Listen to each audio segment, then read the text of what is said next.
আমার নবী যেদিন এই দেশ থেকে বিদায় হয়ে যাবে, আমার আল্লাহ জিব্রাইলকে দিয়ে প্রস্তাব পাঠাইছিলেন, ও জিব্রাইল, আমার বন্ধুর কানে খবর দাও, আমার বন্ধু এই দেশের মাটিতে থাকতে পারবে না, আমার বন্ধু এই রক্ত মাখা জমিনের মধ্যে রাখবো না, আমার বন্ধুর দেহ আমার আরশের ডাইন পাশে দাফন করব। জিব্রাইল খবর নিয়ে ডাকতেছেন, হুজুর আল্লাহর সালাম গ্রহণ করুন। আমি জিব্রাইলের সালাম গ্রহণ করুন। আল্লাহর নবী গো, আপনার দেহ মুবারক আল্লাহর আরশের ডাইন পাশে দাফন হবে, আপনি খুশির সহিত কবুল করুন। আমার নবী কোনো কথা কয় না, দুইটা চোখের পানি ঝরঝর করে ছাড়তেছে। জিবরাইল বলেন, ইয়া রাসূলুল্লাহ, এত সুন্দর প্রস্তাব নিয়ে আসলাম, কোনো কথা কন না, খালি কাঁদেন কেন জানতে চাই।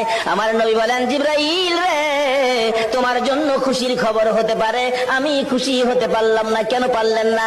রে জিবরাইল, আমার দাফন আল্লাহর আরশের ডান পাশে হবে, আমি জানতে চাই আমার গুনাহগার উম্মতের দাফন কই হবে রে?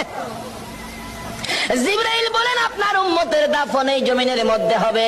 আমার নবীর কান্না আরো বেড়ে গেছে। জিবরাইল, না না, সইতে পারি না, আমি আরশে থাকবো আর আমার উম্মতেরা এই জমিনে থাকবে। আমার মন মানে না, প্রস্তাব আমি রাখবো না। আমার পক্ষ থেকে একটা প্রস্তাব আমার প্রভুর দরবারে তুলে ধরো। জিবরাইল রে, আমার গুনাহগার এতিম উম্মতেরা যেই জমিনে থাকবে, আমি নবী আরশে যাব না।